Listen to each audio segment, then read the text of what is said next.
that fights for independence, helps for our salvation, helping love for everyone, all over the nation. If our Father of the universe, and for more hurricanes and monsters which are us, ISLAM, Islam, Muslim, Islam. Just saying the word means peace to me. Islam, Muslim, Islam.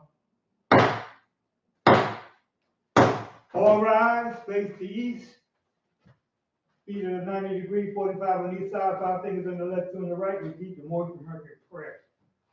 Allah, the Father of the universe. Allah, the Father of the universe. The Father of love. Father of love. Truth. Truth. Peace. Peace. Freedom. Freedom. And justice. And justice. Allah is my protector. Allah is my protector. My guide. My guide. And my salvation. And my salvation. By night. By night. And by day. And by day. To his holy prophet. To his holy prophet. Jew Ali. Jew Ali. Amen. Amen. Stay standing. We rise and give praise to Allah. We rise and give praise to Allah. Father of the universe. Father of the universe. We give honor to the prophet of Jew Ali. We give honor to the prophet of Jew Ali. The last prophet in these days and time. The last prophet in these days and And times. the founder of the Moorish Science Temple of America. And the founder of the Moorish Science Temple of America.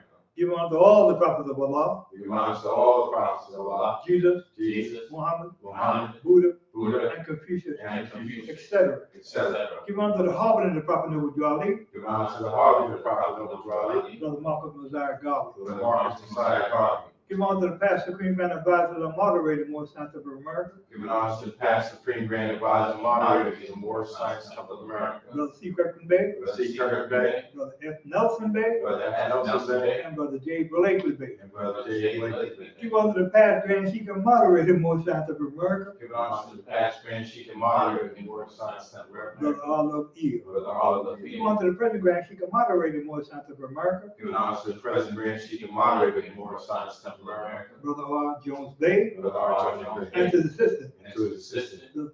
Brother A. Hopkins Bay. Brother A. Hopkins Bay. Give honor to the chairman of the Moorish Science Temple of America. Give honor to the chairman of the Moorish Science Temple of America. Brother P. Chase Hill. Brother P. Chase Hill. And to his assistant. And to his assistant. Brother L. Thompson Bay. Brother L. Thompson Bay. Give honor to our secretary. Give honor to our secretary. Sister W. Wright Bay. Sister W. Wright Bay. And to her assistant. And to her assistant. Sister Hay Rabinoff Bay. Sister A. Rabinoff Give Bay. honor to our treasurer. Give honor to our treasurer. Sister S. Jones Bay. Sister S. Jones Bay. And to her assistant. And to her assistant. Sister P. Smith Bay. Sister P. Smith Bay. Give honor to our financial secretary. Give honor to our financial secretary. Sister N. Johnson Bay. Sister Ann Johnson Bay. Give honor to the Grand Mufti. Give honor to our Grand Mufti. Brother H. Fraser Bay. Brother H. Fraser Bay.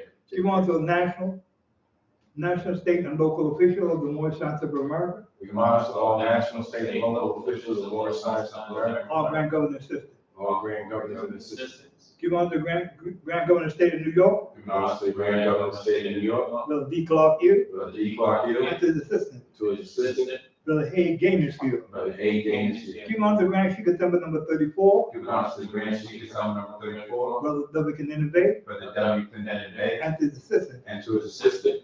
Sister Steve Seals Hill. Sister C. Seals Hill. Give honor to all the officials of Temple number 34. Give honor to all officials of Temple number 34. All Sheikh and Sheikesses. All Sheikhs and Sheikhs. All divine ministers. All divine ministers. All members. All members. Give honor to our two flags. Give honor to our two flags. The American flag. The American flag. And the Moorish flag. And the Moorish flag. Give honor to our charter. Give honor to our charter. Which send wonders and mysteries of the world. Which send wonders and mysteries of the world. It's good right to teach Islam in America without all their stations. Give us the right to teach Islam in America without molestation. Give honor to the divine constitution and bylaws. Give honor to the divine constitution. Questioning additional laws. Questioning additional The laws. Holy Koran and Moorish Science of America. Holy Koran and Moorish Science. Humanity pamphlet. Humanity Moorish pamphlet. literature. Moorish And literature. all the divine instruction that the prophet brought for the uplifting upon humanity. All the divine instructions the prophet brought for the Give uplifting honor of to all humanity. Grand Sheikh Emeritus. Give honor to our Grand Sheikh Emeritus. Sister E. German Bay. Sister E. German Bay. Giving honor to everyone who worked for the uplifting upon humanity. Give honor to everyone who's working for the uplifting of all humanity. I read the laws of the Moorish Science of America. Starting question, salvation, all-seeing eye, our God, handpress unity. The Moorish Science of America, divine constitution and bylaws. Act 1. The Grand Sheik and the chairman of the Moorish Science Temple of America is empowered to make law and enforce laws with the assistance of the Prophet and the grand body of the Moorish Science Temple of America. The assistant Grand Sheik sits the Grand Sheik in all affairs. If he lives according to love, true peace, freedom, and justice, and is known before the members of the Moorish Science Temple of America. Act 2. All meetings are to be open and closed promptly according to the Circle 7 and love, true peace, freedom, and justice. Friday is a holiday of rest because on the Friday the first man was formed in flesh, and on the Friday the first man departed out of flesh and ascended unto his Father God Allah. For that cause, Friday is the holy day for all Muslims all over the world. Act 3. Love, truth, peace, freedom, and justice must be proclaimed and practiced by all members of the Moorish Science Temple of America. No member shall put in danger or accuse false his brother or sister on any occasion or that may harm his brother or sister, because Allah is love. Act 4. All members must preserve these holy and divine laws. And all members must obey the laws of the government, because by being a Moorish American, you are part and parcel of the government and must live the life accordingly. Act 5. This organization of the Moorish Science Temple of America is not to cause any confusion or to overthrow the laws and constitution of this said government, but to obey hereby. Act 6. With us all members must proclaim their nationality, and we're teaching our people their nationality and their divine creed, that they may know that they are part and partial of this said government, and know that they're not Negroes, color folks, black people, or Ethiopians, because these names were given to slaves by slaveholders in 1779 and lasted until 1865 during the time of slavery. But it's a newer time now, and all men now must proclaim their free national name to be recognized by the government in which they live and the nations of the earth. This is the reason why Allah, the great God of the universe, ordained over you Ali the prophet to redeem his people from their sinful ways. The Moorish Americans are descendants of the ancient Moabites, whom inhabited the northwestern and southwestern shores of Africa. Act 7. All members must promptly attend the meetings and become a part and partial of all other thing acts of the Moorish Science Temple of America. Members must pay their dues and keep in line with all necessities of the Moorish Science Temple of America. Then you're entitled to the name of faith. Husband, you must support your wife and children. Wife, you must obey your husband and take care of your children and look after the duties of your household. Sons and daughters must obey father and mother and be industrious and become part of the uplifting of foreign humanity. All Moorish Americans must keep their hearts and minds pure with love and their bodies clean with water. This divine covenant from your holy prophet, Noble Jew Ali, to the guidance of this Father, God Allah. Noble Jew Ali, the founder of Moorish American prayer. Allah, the Father of the universe, the Father of love, true peace, freedom, and justice. Allah is my protector, my guide, and my salvation by night or by day. To his holy prophet, Jew Ali. Amen. Thus I read the 7 acts of the divine constitution and bylaws of the Moorish Science Temple of America. I now go to the great meeting is on. Koran question for Moorish American, page 7. Questionnaire and additional laws for the Moorish American by the Prophet Noble Jew Ali. Act 1. Grand Sheiks and governors and heads of all temple or businesses. Each said temple must be approved by the Prophet Noble Jew Ali. Before acting upon by any members, let it be financed properly or any line of life that will cause the members to sacrifice finance, etc. That will cause support of any group of members. Any former officer that violates these laws is subject to removal from his office under heavy restriction, etc., by the Prophet or the Grand Sheik. Act 2. All members are to attend their adult meetings and their public meeting promptly. If a member is found standing around their meeting period, shall be fined 50 cents on the first case, and on the second, he be fined $1, which is on your emergency fund. If members working his monthly dues must be paid, and if he has money in the bank, he must subscribe as much as he's able to the Moorish Uplifting Fund, because it takes finance to uplift the nation. Act 3. It is lawful and divine duty of every good member, if he's able in finance, to aid me in saving the nation. And if he does not, he's an enemy to the cause of uplifting his own people, and justice must get you. Let it be he or she, according to love, true peace, freedom, and justice. As I have the power invested in my hands, I would have to enforce the law in order to save the nation. Act 4. All members, while making a public speech, must not use any assertion against the American flag or speak radically against the church or any member of any organized group, because we're to teach love, truth, peace, freedom, and justice. Act 5. All members of the company attend their meetings and send their children to Sunday school, and the teacher confirm himself to the questionnaire, and let every member exercise his five senses who's able to do so, because out from your Sunday school comes the guiders of the nation. Act 6.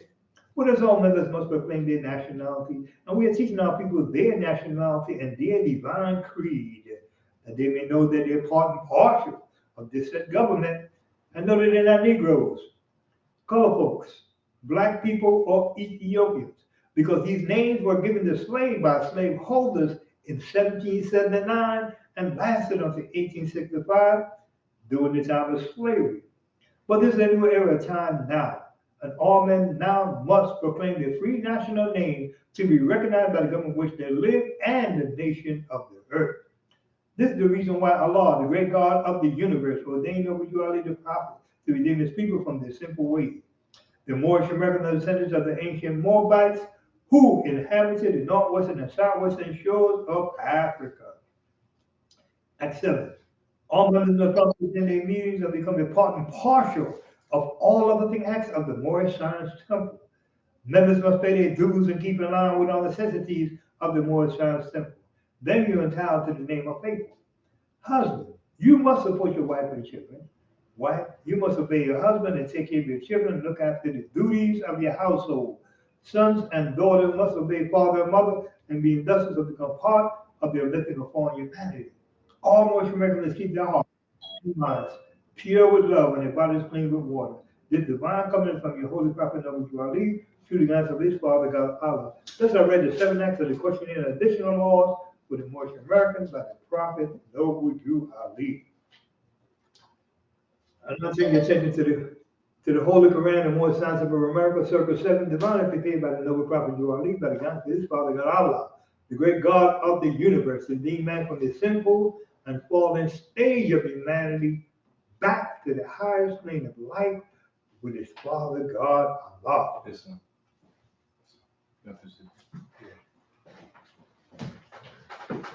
Yeah, through the law. Yeah. Page 28, Divine Instruction from the Holy Prophet, chapter 18. The resurrection of Jesus. Pilate places the Roman seal upon the dome of the tomb. At midnight, a company of the Silent Brotherhood marched about the tomb. The soldiers are alarmed. Jesus sees the spirits in prison. Early Sunday morning, he rises from the tomb. The soldiers are bribed by the priest to say that his disciples have stolen the body. The tomb in which they laid the body of the Lord was in a garden rich with flowers, a garden of Salome, and Joseph's home was near. Before the watch began, Caiaphas sent the company of the priests out to the garden of Salome that they might be assured that Jesus' body was within the tomb. They rolled the stone away. They saw the body there, and then they placed the stone again up before the door. And Pilate sent a scribe who placed upon the stone the seal of Rome in such a way that he who moved it would break the seal. To break the Roman seal meant death to him who broke the seal. The Jewish soldiers all were sworn to faithfulness, and then the watch began. At midnight, all was well, but suddenly the tomb became a blaze of light, and down the garden of a troop of white-clad soldiers marched in single file. They came up to the tomb, and marched and counter-marched before the door. The Jewish soldiers were alert. They thought his friend had come to steal the body of the Nazarene. The captain of the guard cried out to charge. They charged, but not a white-clad soldier fell. They did not even stop. They marched and counter-marched amongst the frightened men. They stood upon this Roman seal. They did not speak. They unsheathed not their swords. It was a silent brotherhood. And Jesus and the Jewish soldiers fled in fear. They fell upon the ground. They stood apart until the white-clad soldier marched away, and then the light above the tomb grew dim. Then they returned. The stone was in its place. The seal was not disturbed, and they resumed their march. Now, Jesus did not sleep within the tomb. The body is a manifested soul, but soul is without its manifest. And in the realm of soul, unmanifest, the Lord went and taught. He opened up the prison door and set the prisoners free. He broke the chain of captive souls and led the captives to the light. He sat in council with the patriarchs and prophets of olden time. The master of all time and clime he met, and in the great assembly he stood forth and told the story of his life on earth and of his death in sacrifice for men, and of his promise to clothe himself again in flesh. Um, um, and of his promise to clothe himself again in garb of flesh, and walk with his disciples just to prove the possibility of man, to give them the key of life, of death, and the resurrection of the dead. In council, all the masters sat and talked about the revelation of the coming age, when she, the Holy Bread, shall fill the earth and air with holy bread, and open up the way of man to perfectness and endless life. The gardeners alone was silent on the Sabbath day. The Jewish soldiers watched, and no one else approached the tomb. But on the following night, the scene was changed. At midnight, every Jewish soldier heard a voice that said, Adon Mashukumi, which meant Lord Jesus arrived. And they supposed again the friend of Jesus were alert, were coming up to take the body of the Lord away. The soldier was alert with swords unsheathed and drawn, and then they heard the words again. It seemed as though this voice was everywhere, and yet they saw no man. The soldier blanched with fear, and still to flee meant death for cowardice. And so they stood and watched. Again, all this was before the sun rose. The heaven blazed with light. A distant thunder seemed to hurl forth a coming storm. And then the earth began to quake, and in the rays of light they saw a form descend from the earth. They said, Behold, an angel come. And then they heard again, Adon Mashukumi, and then the white robe form tramped on the Roman seal, and then he tore it into shreds. He took the mighty stone in his hand, as though it were a pebble from the brook, and cast it to the side. And Jesus opened up his eyes and said, All hail the rising sun, the coming of the day of righteousness. And then he folded up his burial gown, his headband, and his covering, and laid them all aside. He arose, and for a moment stood beside the white robed form. The weaker soldiers fell to the ground and hid their face in their hands. The stronger stood and watched. They saw the body of the Nazarene transmute. They saw it change from mortal to immortal form, and then it disappeared. The soldiers heard a voice from everywhere, from everywhere. It said, Peace, peace on earth, goodwill to men. They looked. The tomb was empty, and the Lord has risen as he had said. The soldier hastened to Jerusalem and to the priest and said, Behold, the Nazarene has risen as he had said. The tomb is empty, and the body of the man is gone. We know not where it is. And then they told about the wonders of the night. Caiaphas called a council of the Jews. He said, The news must not go forth that Jesus has arisen from the dead. For if it does, all men will say he is the Son of Allah, and all our testimonials will be proven false. And then they called the 100 soldiers in and said to them, you know not where the body of the Nazarene is resting now. So if you would go forth and say that his disciple came and stole the body while you slept, each one of you shall have a silver piece, and we will make it right with Pilate for breaking of the Roman seal. The soldiers did as they were paid to do. That's already the entire chapter. The line is talking about the Holy Prophet, chapter 18, the resurrection of Jesus. Pilate placed the Roman seal upon the stone door of the tomb. At midnight, a company of the silent brothers marched about the tomb. The soldiers are alarmed. Jesus teach the spirit in prison. Early Sunday morning, he rises from the tomb. The soldiers are bribed by the priest to say that his disciples have stolen their body. The fallen sons and daughters of Asiatic nations in North America need to learn to love instead of hate. To know their higher self and lower self. Be united with the Holy Koran and Temple, the teaching and instruction on Morse American, etc. From the Holy Koran and Morse Science of America, know yourself and your Father Allah, that you may learn to love instead of hate. Every man needs to worship his own ground and preach be united on Asian.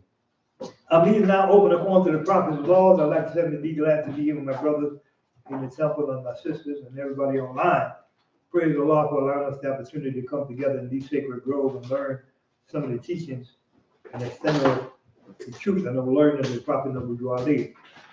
I'd just like to say that those who are mine, you are in the temple. Once we open up the meeting, you are in the temple. So we will conduct ourselves back as we are in the temple and follow the lead of the instructor. And if you have a question, just raise your hand and he will recognize you and answer whatever question or whatever needs to be known at this time. At this time, I'd like to call over Grand Chief, temple number 34, for the double condemning bay, that he may come and instruct on the class. Peace. Oh, I can't see Allah, but I feel it in my bones. Oh, I feel it in my bones.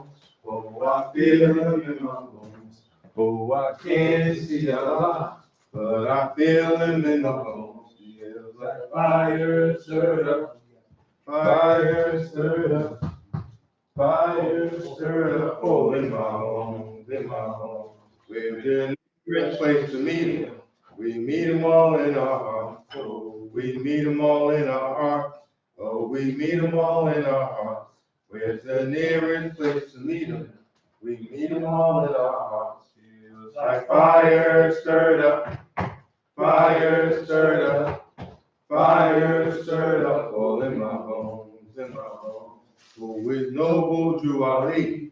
He's a prophet of Allah. He's a prophet of Allah. He's a prophet of Allah.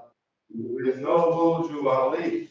He's a prophet of Allah. Feels like fire stirred up, fire stirred up, fire stirred up. All in my bones, in my bones. Islam, Moorish American. Islam. Praise Allah. Praise Allah. Praise and honor together already. I give honor to the Prophet. I give honor to all of the fathers. You know, it's Father's Day here in America. And obviously, we want to give honor to the fathers every day. But specifically today, we're saying Happy Father's Day for all that you do, all the fathers in the temple, and all the people, brothers and sisters that might not be, brothers that might not be biological fathers, but Brother Ferguson is like a father in this temple. You know what I'm saying? Been like a father to me and many of you. So for all of those acting in that capacity, praise be to Allah.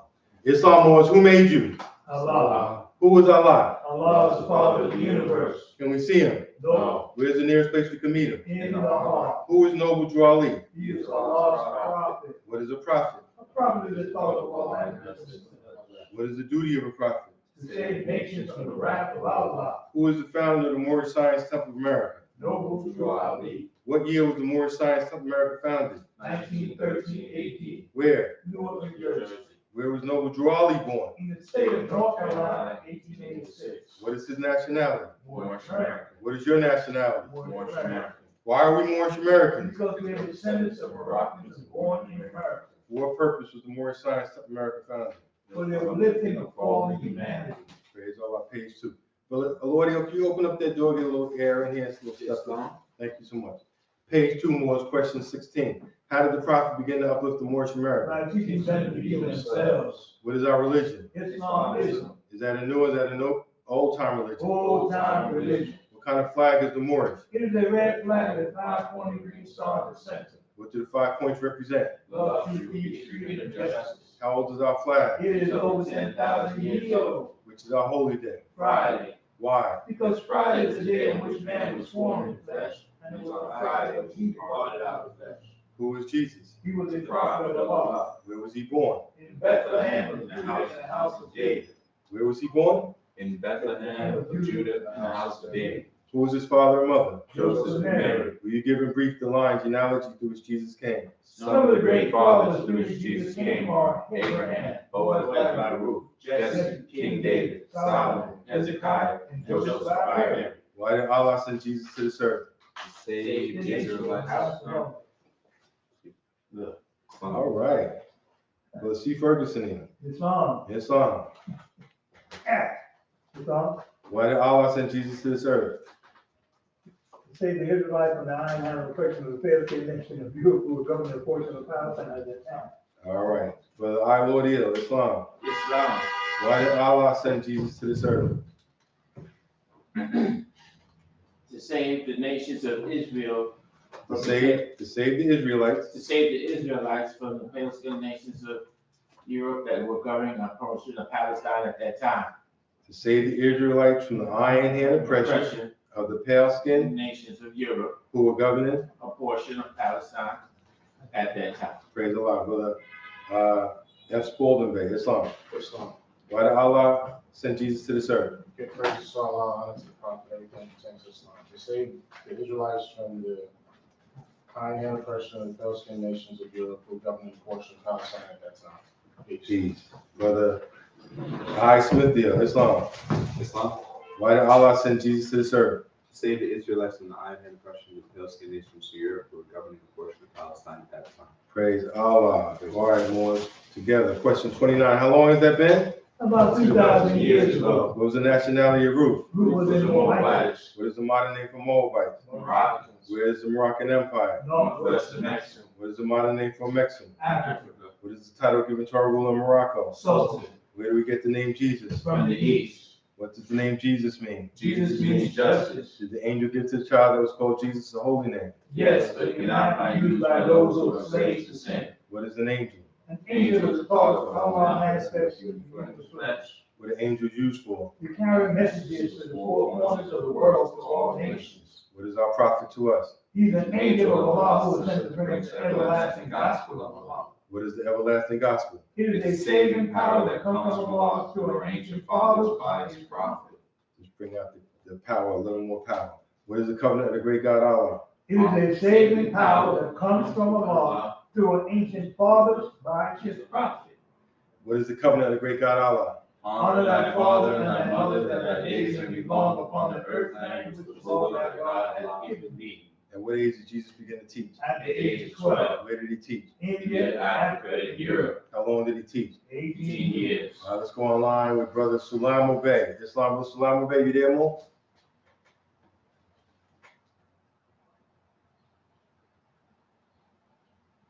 Brother S. Sulamo Bey? All right, we're going to Brother Kid Bey. Islam, Grand Sheikh. Islam Sulamo Bey? Islam, huh? Islam, happy Father's Day. Islam, brother. Same to you. All right, we want to give a brief praise and honors.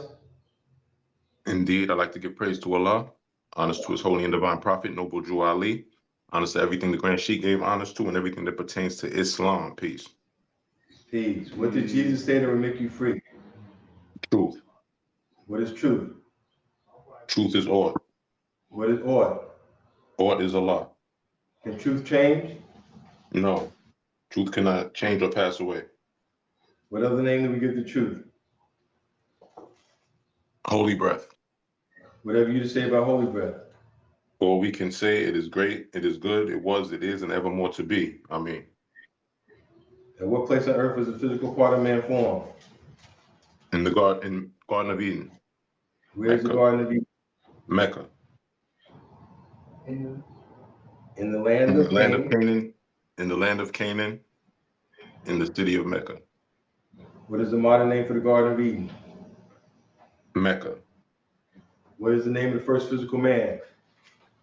His name cannot be used only by executive rulers of the AC of the MST of A. What are the words of the AC, the MST of A? Adab Chamber of the More Science, Temple of America, Third Heaven. Who were Adam and Eve?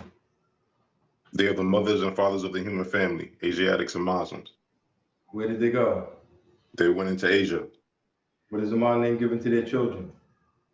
Asiatics, Who was guarding the holy city of Mecca today to keep the unbelievers away? angels, What is the modern name for those angels? Asiatics. Peace. Peace, man. All right, back into the temple. Islam Moors, what is the shade of their skin? Wow. Are the Moorish Americans any relation to those angels? Yes, we all have the same father and mother. Give 5 names that are given to the descendants of Adam and Eve. Lucifer, Satan, devil, dragon, and beast. What is the devil sometimes called? Lord self. How many cells are there? 2. Name them. Higher self and lower self. What people represent the higher self? The angels who take the holy city of Mecca. What people represent the lower self? Those who were cast out of the holy city and those who accepted his teachings. What is the higher self? The higher self is mother of virtues and harmonies of life and breeds justice, be love and right. Can the higher self pass away? No, Why? because it is a law in man. What does the lower self breed? Hatred, slander, lewdness, murder, theft, and everything in their hearts. What did the higher self say to the lower self one time when he met him? Where are you going, Satan? What is the answer that the lower self gave to the higher self? I'm going to control the earth, seeking whom I may devour. Has he finished his task of devouring? Yes. When was his time to clear out? When he nailed Jesus to the cross. All right, Sister E. Jones Bay, Islam sister.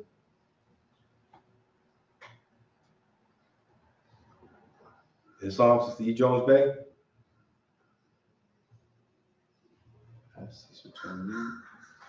I'm not sure. What's with that? For the M Kid Bay. Brother M. Kid Bay, Islam. Islam, Happy Father's Day to you. to you as well. First I rise, give praise to the great God Allah, honors to his holy prophet Noble Drew Ali. I want to give honors to all faithful Moorish Americans. I want to give honors to everything pertaining to Islam. Peace. Peace. Praise Allah. Praise Allah. What is the last word Jesus uttered?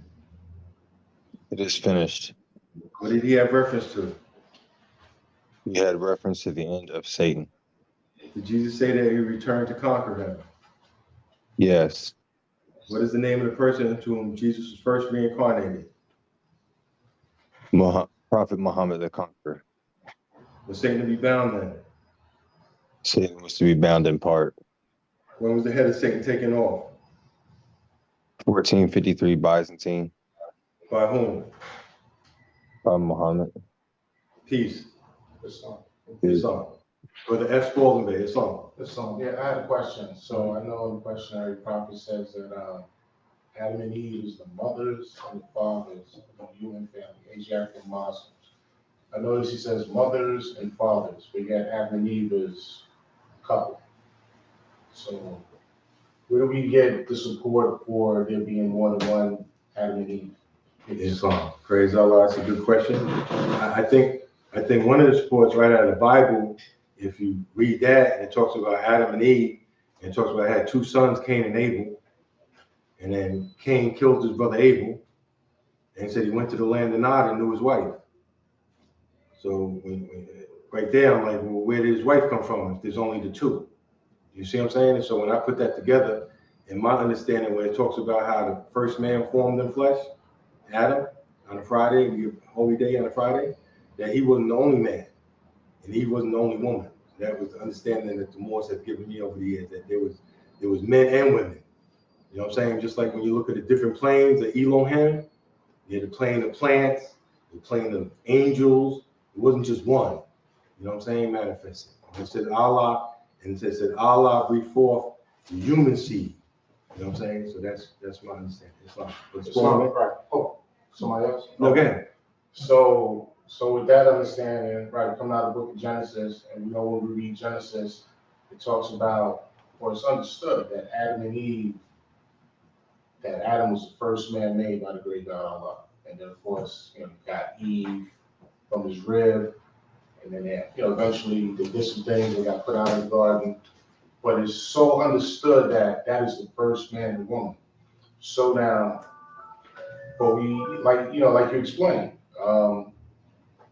Cain slew Abel, and even when he was banished further from outside of the garden, he wanted protection from the great God Allah for these other nations that might want to attack him. Mhm. So my thing becomes, if Adam and Eve is supposedly the first man and woman, who are they the first man and woman for? Peace. What do you mean? First man and woman for? Right. What do you mean Some people recognize them and understand them to be the first man and woman. Okay. Like, for example, I know you're married to a sister who's in the Kingdom Hall. That is their understanding. Yes. That Adam and Eve was the first man and woman. Right. And of course, they talk about how because Adam became imperfect because he ate from the tree of life, that everything that sprang forth from Adam had this indentation, if you will, became imperfect. It's like when you have a baker's, pan and it's slightly dented, everything is going to come out that way. So those offspring or descendants of Adam, if you will, are imperfect. But we have to understand, as the prophet is telling us, that Adam and Eve is the mothers and fathers of the human family. So if you have individuals who are looking to Adam and Eve in the Bible, Genesis, as the first human pair, who are they the first human pair for? Peace. Peace. I might not be understanding when you say for humanity. Exactly. Because So let me just say this part, right? So we have this information about Adam and Eve, right? So now the prophet is putting this spin on it that most of us are not used to, because most of us is getting this original story of the first man coming out of the Bible. So-called first man, right? And you start talking about the imperfections. But now as Moorish Americans, we have the science. We realize that they jammed themselves up before they even got to the physical plane.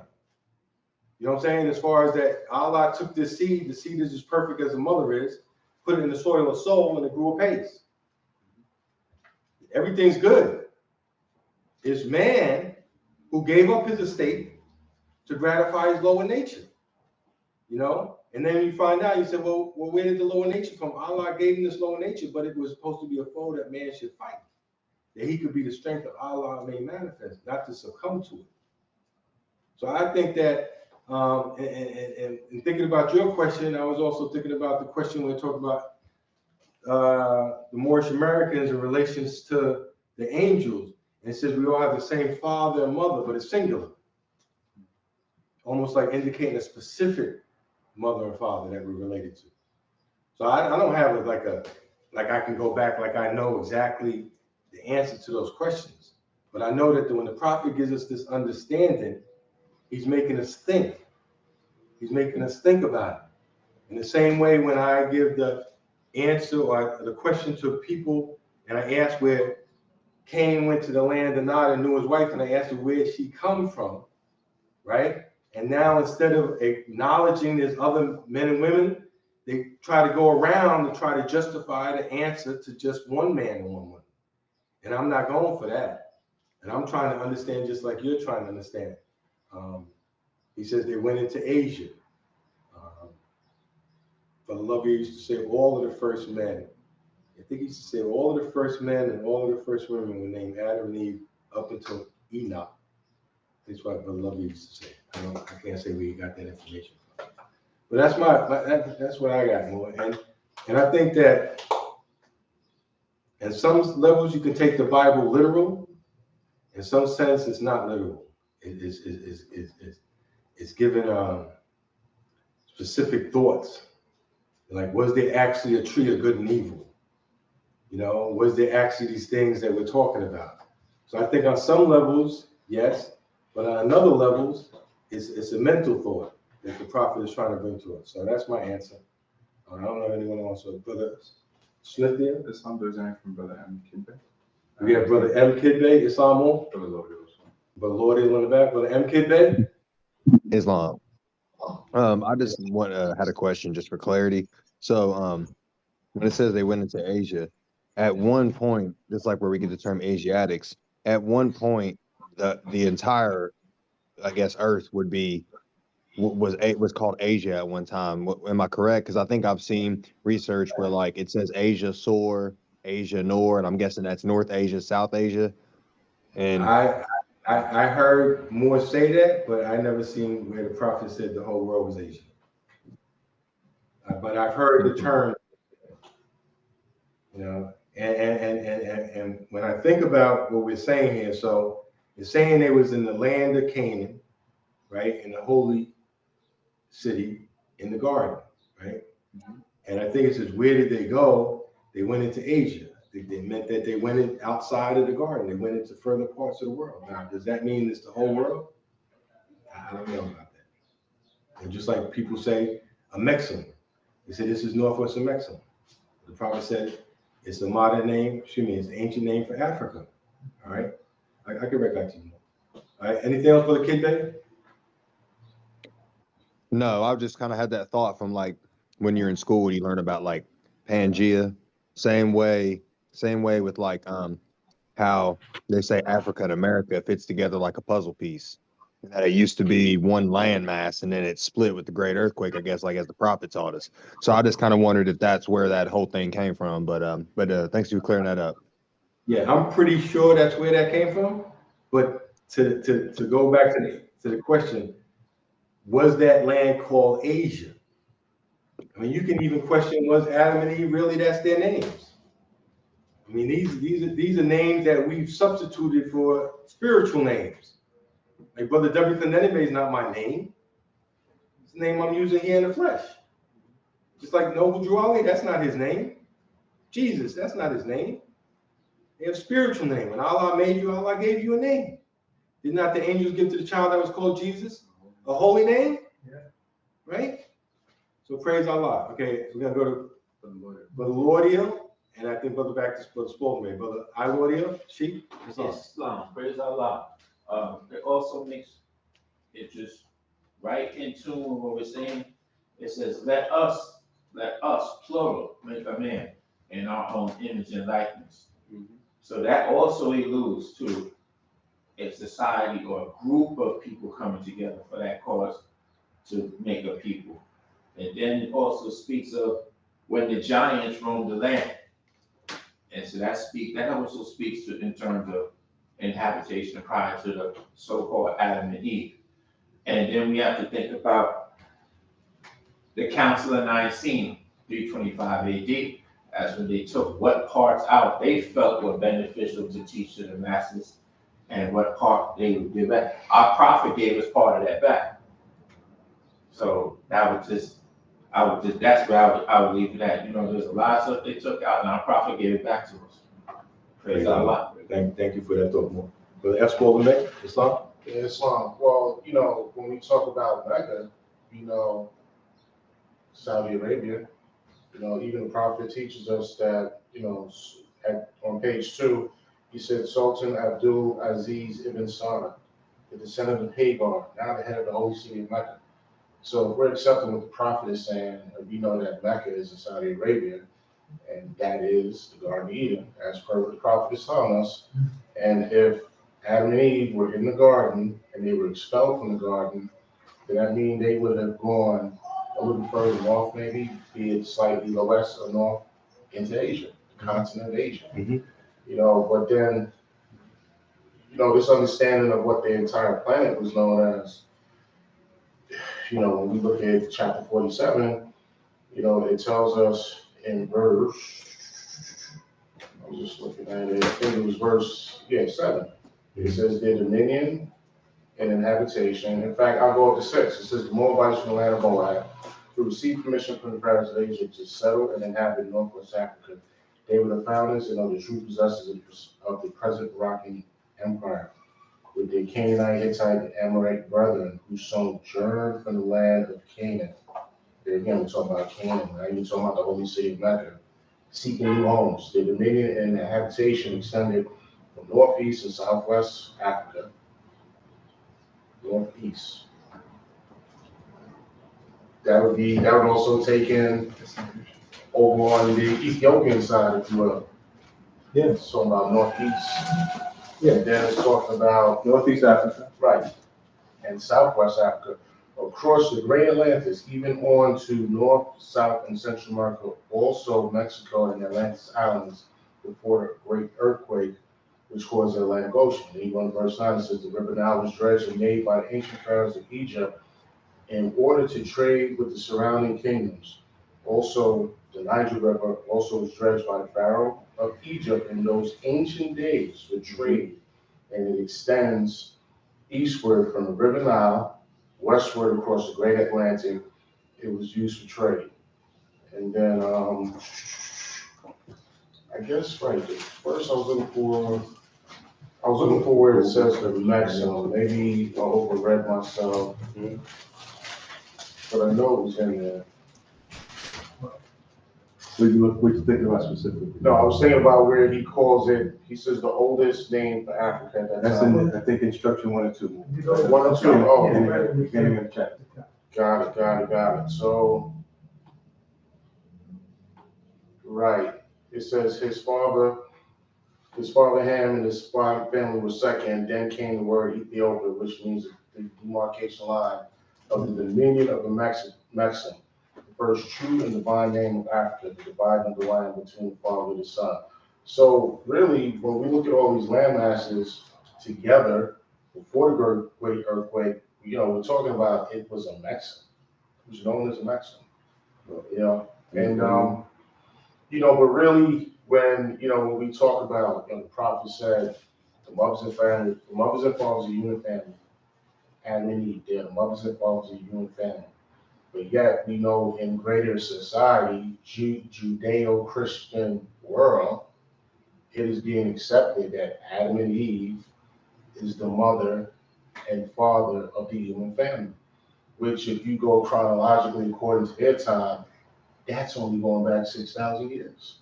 But yet what the prophet is talking about here goes back minimally 150 million years.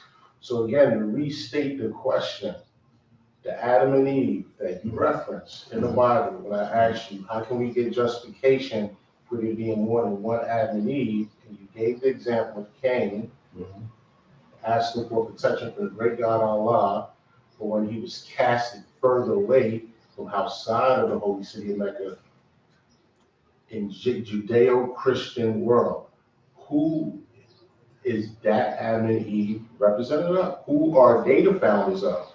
Who descended from them? Who are they the founder of? If we knew that there were other Adam and Eves prior. But people, I mean, I see you saying the same thing. I don't know if I'm missing a point, but the prophet said Adam and Eve, right, are the mothers and fathers of the human family, Asiatics and Muslims. That's my reference. That's my first reference. Not the Bible, not Cain, that's my reference. How do I know this? The prophet told me this. Now I have to go back and see the other stories that people are saying and try to understand why this prophet, maybe the prophet's trying to give us some insight to something that people wasn't giving us. Right? Now the other thing is, all right, yeah. So the brother's gonna look at some things. And the more people in general, we have to have a timeline. Like, when was Pangea? See, because Pangea was a long time ago. When we start talking about a Maxim and all of that, Pangea already happened. The continents wasn't all close together. Even the prophet's talking about how the Moors traveled over the Great Atlantis into the present before the Great Earthquake. So he's designating Africa, the Holy Lands, Canaan land. So what we see here in all of this, when you bring that together in Pangea, if you could Google search that, brother man, and maybe you want to put up a gallery view so the Moors can see what I'm talking about. Like, when was Pangea? Was Pangea 100 million years ago? Was it 1 billion years ago? Was there even men on the planet when the world was all together? We can't just, the prophet's giving us timeline. When he says the pharaohs of Egypt wasn't 100 million years ago. Joshua, that wasn't 100 million years ago. So we got to look at the timelines. You know what I'm saying? So I'm not disputing what you're saying. I'm saying. So when we look at this all together, right? Just like when Brother Herbert came in here one time. He said, Google search. Do it now. Google search. How old is the Atlantic Ocean? So then he Google searched that, and he brought up, well, if that's how old the Atlantic Ocean is, then when the great earthquake which caused the Atlantic Ocean, that must mean that we are 9 million years old. No, it doesn't mean that. Because when they look up how old is the Atlantic Ocean in a Google search, they're probably talking about the body of water itself. Because there was a body of water before it became the Atlantic Ocean. It wasn't like there was no water there, and all of a sudden it became the Atlantic Ocean. You just because you make that decision, you brought that up? It's obvious. How old is the Atlantic Ocean? I brought up all this Benji.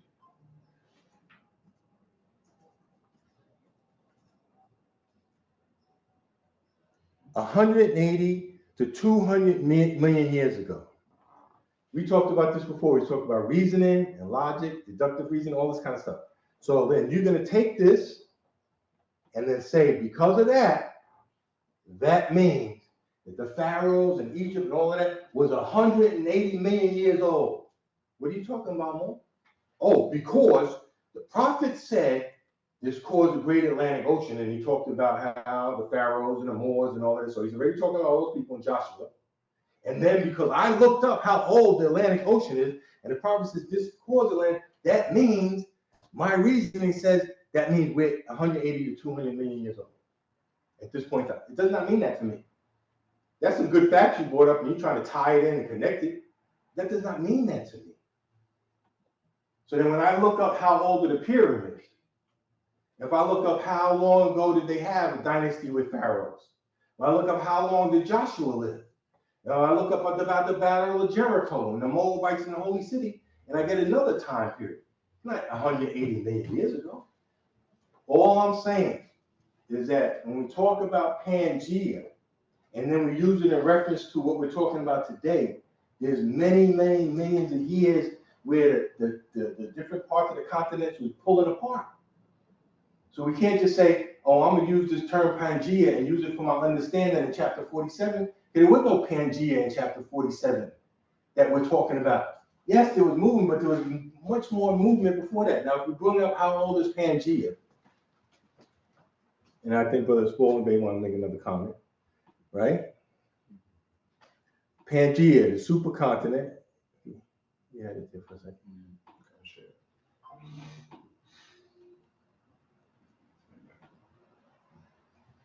Pangea, the supercontinent, formed roughly 300 to 200 million years ago.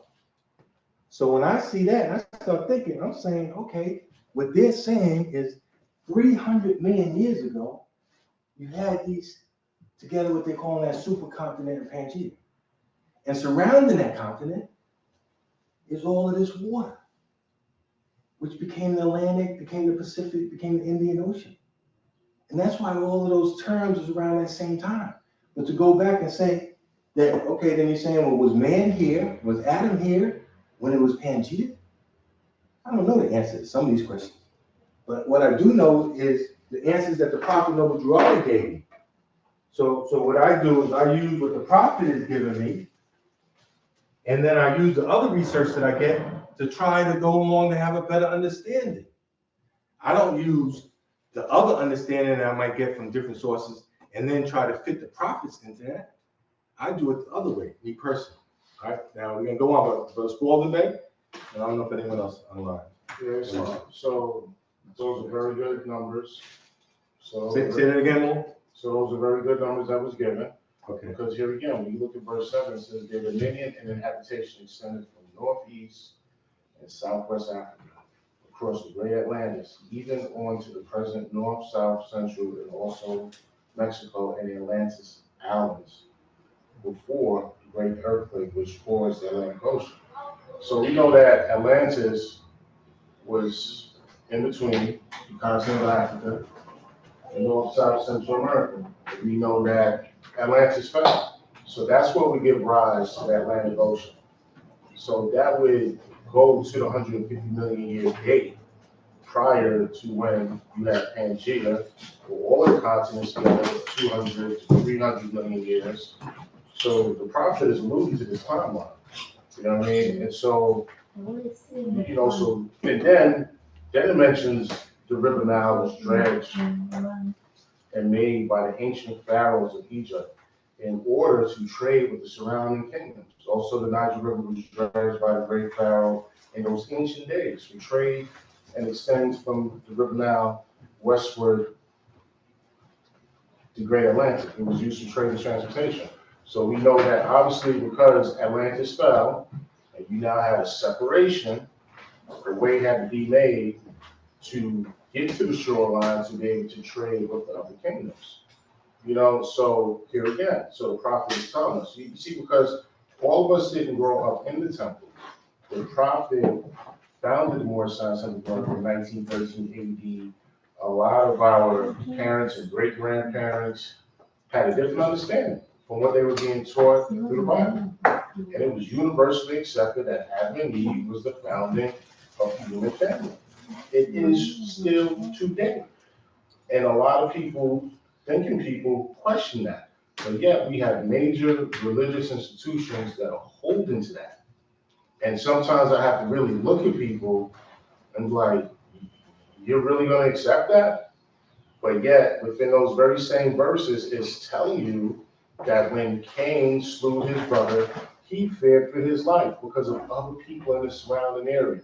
So the prophet being a prophet is obviously giving us a hint into think outside of what you've been taught. Because even in this very same book, quote unquote, Holy Bible, which he has been reported to say he was going to not throw out, but allow it to condemn the government. You know what I mean? So this is why I say, for people who want to hold on to that narrative of Adam and Eve being the beginning of civilization, who are they the beginning of civilization of? Of what people? Of what people? If we know that our prophet is already instructing us about things that happened 150 million years ago, and he's mentioned the Moabites. Peace. And one of the things that you said is so true, that the prophet is getting us to think outside of what the norm is, you know, because everything from what Brother Lordia was talking about and Council of Nicaea to Europeans in general, putting these marks on us and not wanting us to read and understand, you know, not having us connected to the ancient teachings in Africa and India and China, you know, all of this is part of it. You know, and I think in the chapter, matter of fact, we'll go to that right now. We'll go to a piece of, as an article that put in the Moorish Guide, and it's in our Moorish literature. And just to remind the Moors, a lot of Moors quoting from the Moorish literature, that everything written in the Moorish literature was not written by the prophet. And the time people, especially that chapter, caveat emptor, the Moors like to reverse that and say the prophet said this. The prophet did not say that. The prophet did not say the Moors are here and the other Moors are. The prophet didn't say that. You know, so let's just be careful. But one of these articles speaks to the point that Brother Spalding was talking about. It's called religious controversy. You know, and so in this chapter, it says, in this age, this article on page 8, in this age, there's still much religious controversy as to the right thing. All right, and I want to go back to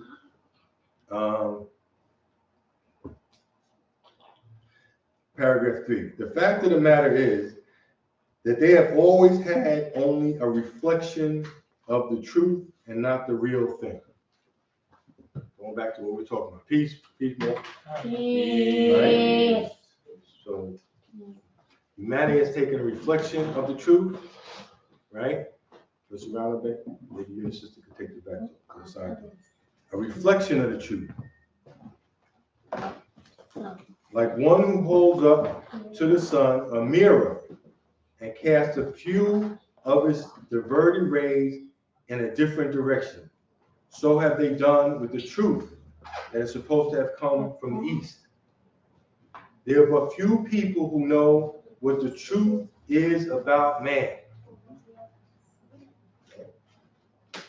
the few people know about these truths that we're talking about. And that few know that it's foolish to try to impart it on the ignorant. Although the ignorant has finished college, he's a fool right on, being trained to jump through a hoop. The longer he stays in school, the better he can jump, and the more vivid he will defend his jumping. You know, I'm just gonna just put that out there in regards to, you know, what when we come to the temple. When you first found out about the teachings of the prophet, first time I heard someone told me I'm not black. Like, what are they talking about? Of course I'm black. What do you mean? Your father's not a Negro. It was right there at the birth certificate. I didn't understand that. I had to check myself for a second, just think about it. Is it possible that I'm not black? And then I started researching about what it means to be black, Negro, colored, Ethiopian. And the same thing with these teachings, and the same thing we talk about Adam and Eve. I think the prophet specifically put some things in here for us to go, huh? On purpose. You know what I'm saying? To make us, wait a minute. That, but the spoiler may heard that, like, wait a minute. That's gonna make me, I want to know more about this Adam and Eve, because I had this story and this narrative, and now I'm getting a different tune on it. You see what I'm saying? And then if you go back, it's very interesting. If you look at the political dynamics, if you go back to it, the picture of who Adam and Eve was Europeans. So not only he's taking that picture out your mind because he says Asiatics, Asiatics and Muslims. You wait a minute. So now you're telling me Adam was like a brother that looked like Brother Spaulding? Wait a minute, he's supposed to be like this blonde hair guy. And Eve is this European. I've seen him on pictures, I've seen him here. Same thing what they did with Jesus. So the first thing you're saying, just in that one question, you're saying Asiatics and Muslims. Then you're thinking, well, where did Europeans come from? Then you're thinking, like, wait a minute, Asiatics and Muslims, someone kicked out of the garden. Why did they get kicked out? There wasn't even no European. You saw many questions, many Adams, many Eves. And I think that directly one of the comments that you was making, I think the prophet making us go, I need to study. I need to know. And then this article here is saying only a few people really know the true story. Everyone's giving you a ray, a deflection of the truth. Brother Smith, It's on. it's on. It's on. I just, I'm grateful for the discussion because it's always thought-provoking. I just think, one of the things that the Grand Chief mentioned was really important, where it has to do with the names. Because the question is, who were Adam and Eve? And the answer is, they are mothers and fathers of the human family, Asiatics and Muslims. That just reads to me as just a present tense. The covenant is, honor thy father and thy mother, that thy days may be long upon earth, and to great thy God Allah given thee. And I always think about the science of, human beings being born with all of their reproductive capabilities. So if I'm honoring my one mother, my one father, I keep going back and keep going back and keep going back and keep going back. So if I'm honoring my ancestors, I may not know all the names of my ancient mothers and fathers, but I know that I'm in that same line of them. So I think it's just something that, like when we're talking about prophet leading us to a certain understanding, that's the name that the Asiatics knew. That's the name that the Muslims know, like Adam and Eve. Same thing with the quote unquote Jesus in the front of the Koran. It's the name that's familiar. There's a deep understanding that we can go to, and the different names, even pointing to different names that are given to Allah, like Jehovah in Hebrew or Parram in Indian, but just understanding the soul of it, the constitutes the soul of things. I think that's the focus that I really appreciate and all us pointing that to. So I appreciate it. And I have a question for you. Stay standing for a second. And if the prophet's talking to us here in America, he's going to talk about Jesus. If I'm talking to some Asiatics in the East, I'm going to say the prophet Isa. You know what I'm saying? What they're used to hearing, their understanding. And it's not Isa or Jesus. No names they were known as, right? But Brother Smith here, where did they go? They went into Asia. What is the modern name given to their children? Asiatics. What's the ancient name? We talking about Asiatics. That's the modern name. It's the ancient name. You know what I mean? So this is where the prophet is trying to get us to think. All right? And so we come into the Moorish science of America. Like I said, you start off with, You're not black, you're not Negro. You start off with Islam and all the stereotypes I have with Islam, from going to Temple 21, where do I take off my shoes? And Mufti said, you don't have to take them off. Where do I sit in the front? The women at the back. And then I said, wherever you want. I walked in there, the picture of Marcus Garvey on the wall. I'm like, he's not a Muslim. Then I asked this one brother, he was asking me about, did I read the philosophy and opinions of Marcus Garvey? And I said, yeah, I read it. He said, well, where did Garvey talk about Allah? And I was like, Allah? He's like, I guess you didn't read it to the end. Then I had to go back and look at the end and see what Marcus Garvey is talking about Allah. You know, so all of these things is something that we should take in heed to and make us increase our research, let's say. Brother Smith, Just saying from Brother Islam. Brother Islam Obey. Islam, Moors. Islam, indeed. When the Sheikh just mentioned that the present tense, when Brother Smith just mentioned that the present tense is being demonstrated in our keys, right? That's 50 in key 57. They are the mothers and fathers of the human family. And it brings me to the fact of, dwelling in New York and seeing and coming in contact with a lot of, certain other groups, and coming into the Moore Science Temple and understanding that these are like the original and pristine teachings that we have that's brought to the people of North America as well as the world. So I also see a correlation, the reason I'm saying that, to say that I see the correlation between other groups like the 5% Nation and other groups that say we are the original man. Who is the original man? So when we're looking at this, and as Brother Asmith El just mentioned, yes, we are that connection to those ancient people.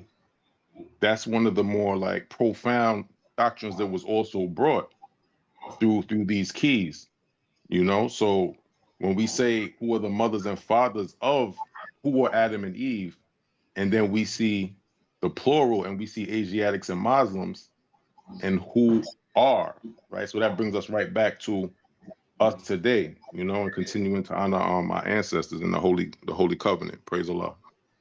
Peace. Praise Allah. That just made me think of another one. It says, Jesus told her, who was his father and mother? His father's God. And you know what I'm saying? His mother's Mary, like she's like Joseph and Mary. Like, what? Just like if you ask people, why did Allah send Jesus to this earth? Oh, it must be because he's had to resurrect and all that. They had to save the Israelites from the iron hand oppression of the pale skinned nation. How many people gave you that answer back in 1920 without hearing what the prophet had to say?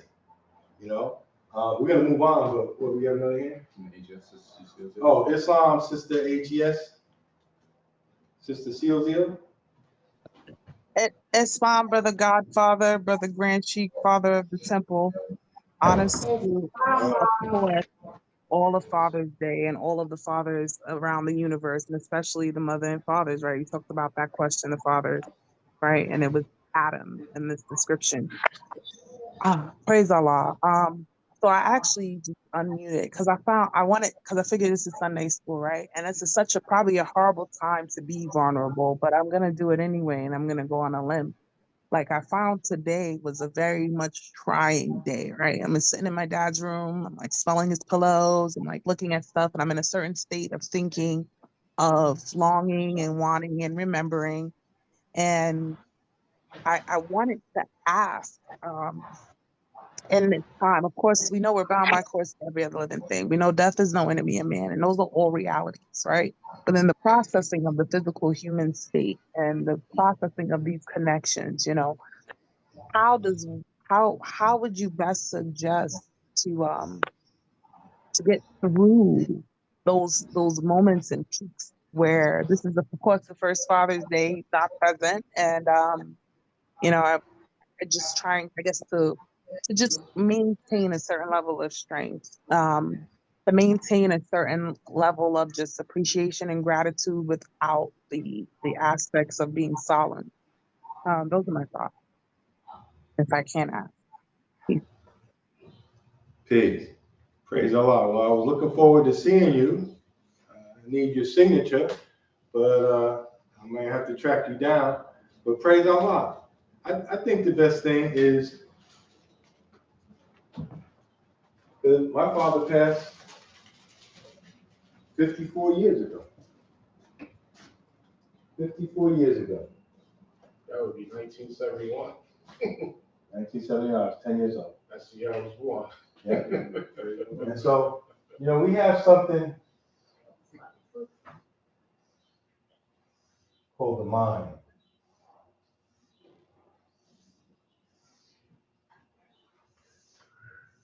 Right?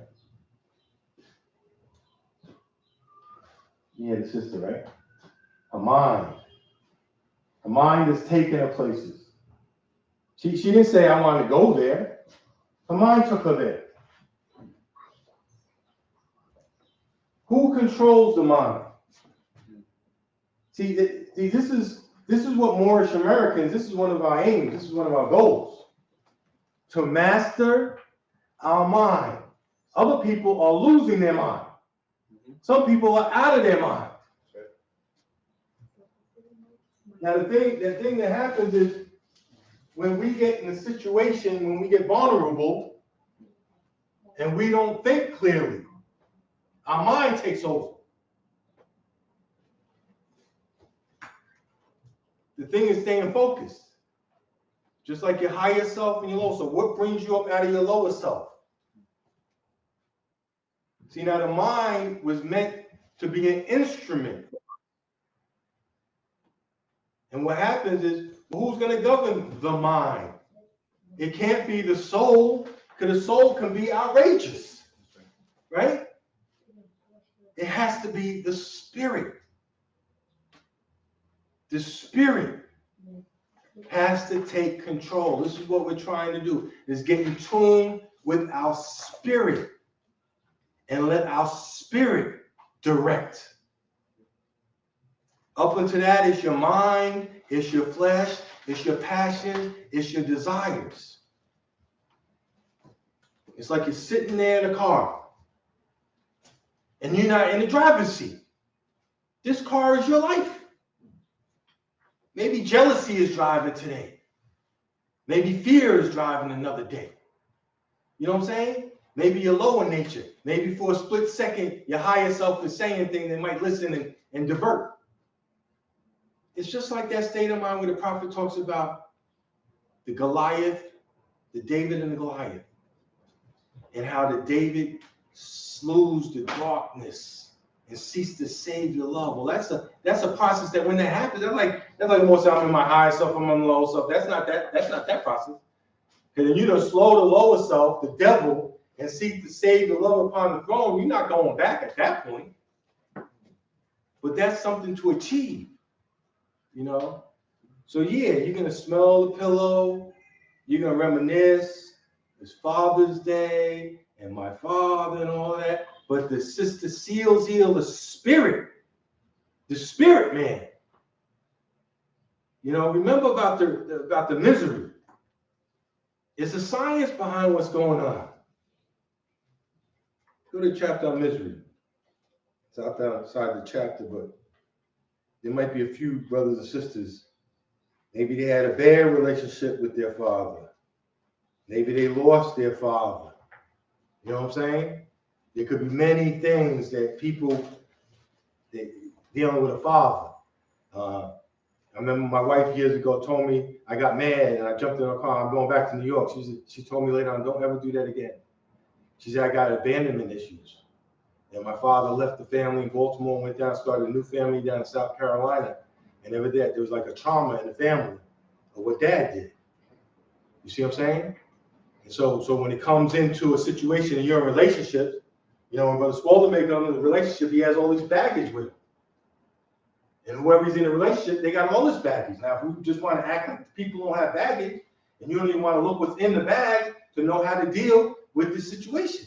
So if my wife is telling me she has abandonment issues, I can't be running away and doing that. It's going to trigger something in her. Every time I can't deal with an issue, I like to go run and then come back. That's Brother Clement May's MO. I don't have to deal with this. I'm out. She's like, don't do that to me. And when you do that, so then I have to change that. So going here in misery, there's a science here. A lot of us are going through things. But the answers is right here. Feeble and insufficient as thou art, O man, and good, frail and inconstant as thou art in pleasure, yet there is a thing which thou art strong and unshaken. Now you could believe it or not believe it. I know it's to be true. And if you're really sincere with yourself, this is something that you're strong and unshaken. When I first met it, I was like, oh man, because everything else, the prophet says I'm weak. Now here finally, brother, surrounded by something I'm strong in. You know, go low down, I'm strong. There's something more. Let me tell you what I'm strong in. His name is misery. What? It is the character of thy being.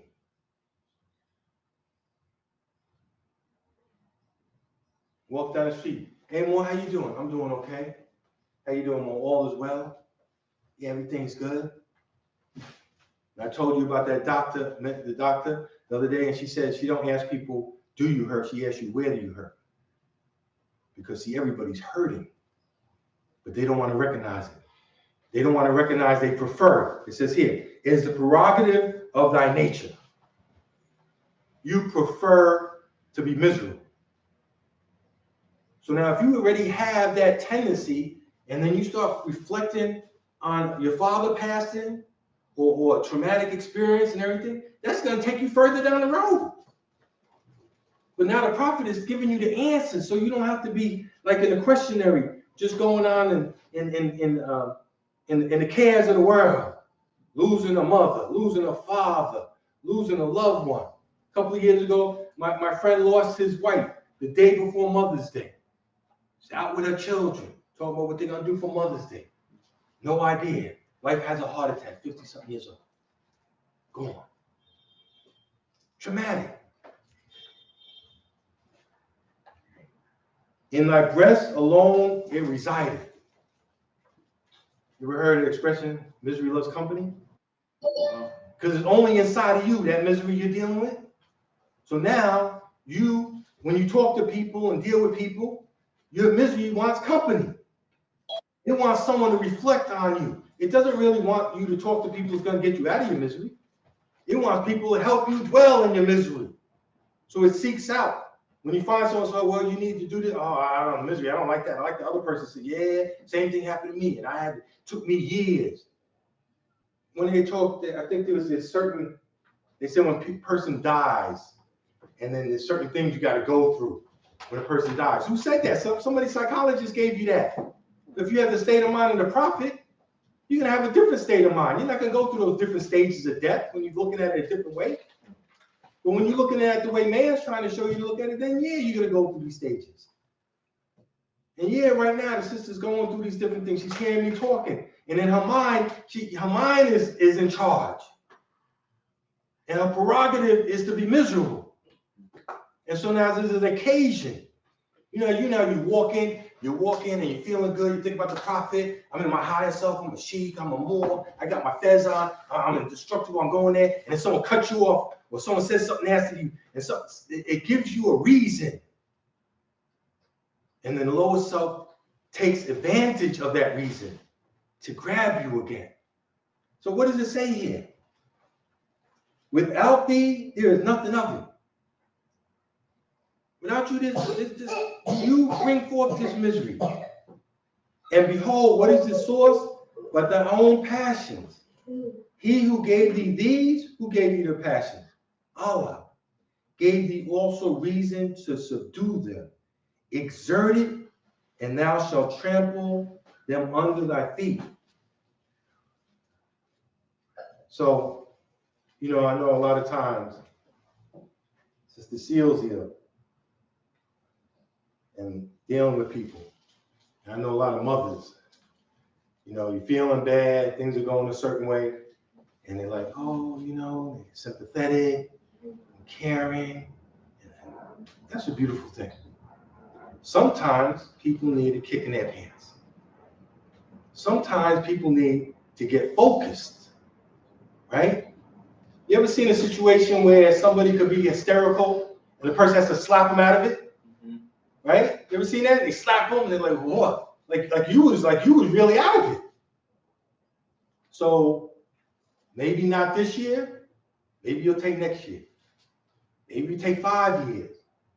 If I think about my father and start dwelling on it and start dwelling on different things and what I missed and baseball games and New York Knicks games, he wasn't there for high school. He didn't get to teach me this. He didn't tell me that. He didn't know about my first girlfriend. He didn't know that. He didn't see me get married. When I start really dwelling on it, man, when it starts dwelling up inside of me, I start feeling a certain way. And that's my mind. So my advice is to honor your father. Let his life be strength and inspiration unto you. Let that smell remind you of a man that you knew, that you call father. You see what I'm saying? And try to take, I think one of the Moors, I forgot who was talking about it, but the treasurer was talking about it Friday night. You know, he's going down this road and he's just taking people on a train ride after train ride, going to his other job and exterminating. And he's feeling like, you know, the monotonous of doing it. And then he had to realize there was something behind it. And I was talking about the hope and the love that's behind the toil. So with your father and for other ones that are looking at different ways of abandonment or different things about a father, might not be such a great day for you, and other people that have fathers, you're going to think about it. That's guaranteed.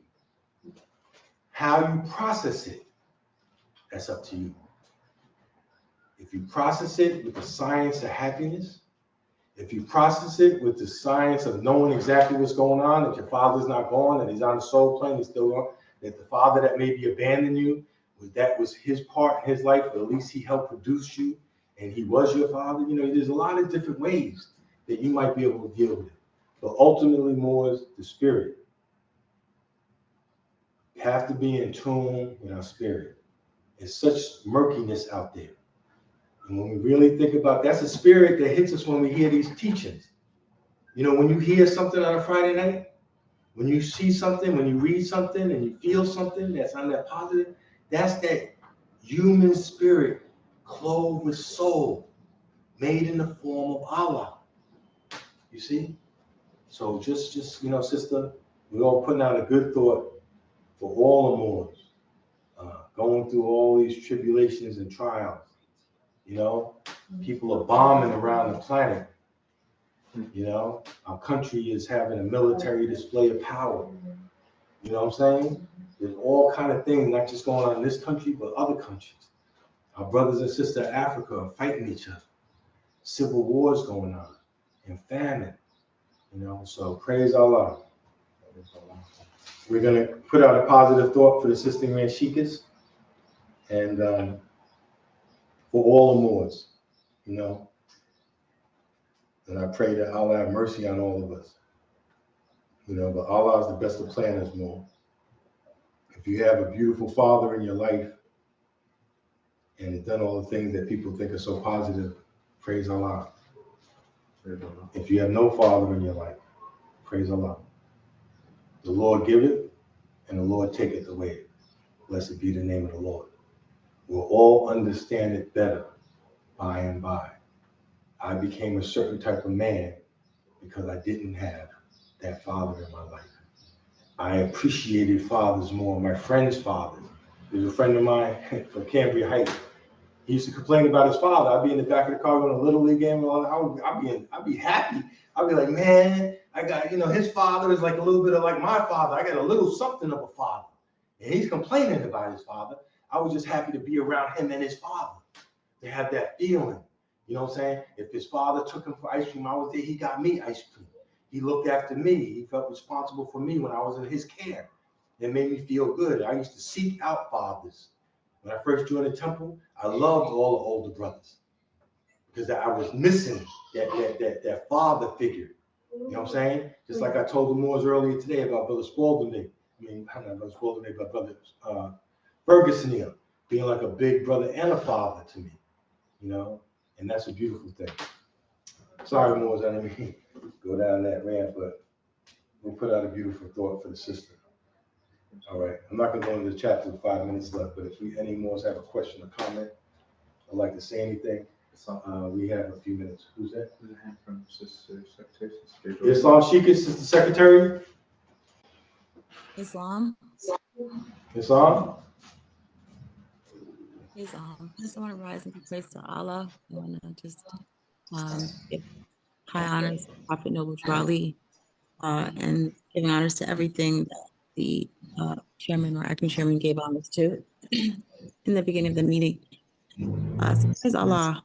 I want to thank the Grand Sheikhs for raising that question, because I know that there are several of us who lost our fathers, more so this year. I know it was recent for her. Additionally, my father had transitioned a few weeks before Father's Day.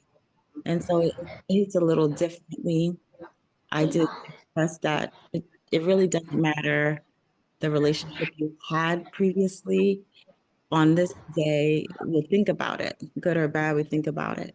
And so I just wanted to just acknowledge that it is a difficult day.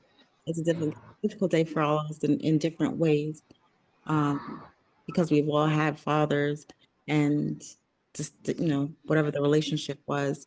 So I also wanted to honor the fathers um, on the call, as well as in our temple. And I recognize that fatherhood is so important. And when we see our children together, we see a nation that we're raising. And so we have no choice but to support one another. So I know this isn't an official holiday in the Moorish Science of America, but it doesn't mean we can't also celebrate you as we would any other day, but especially today too.